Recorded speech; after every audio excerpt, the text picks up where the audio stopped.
President of Charbel Production Cloud Company. And good morning, everybody. Ayan. Sir, may ilang katanungan lang po ako. Ano po ang designation?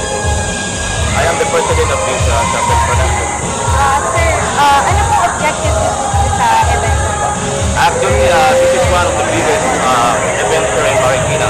The Grand Marikina Motor Show 2012. The objective of this event is to promote the future carriage events nationwide such as Baguio, Tacloban, Pampanga, Metro Manila, Cebu, Davao, and General Santos City.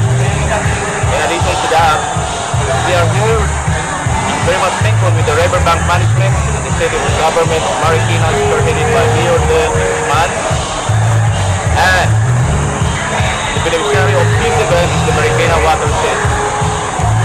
In behalf of Charbel Production, Old Solar Club, I would like to thank all the sponsors, participants, and guests, especially the city.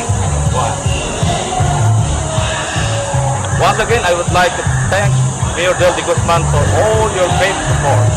Mabuhay po kayo, Mayor. A big salute to you.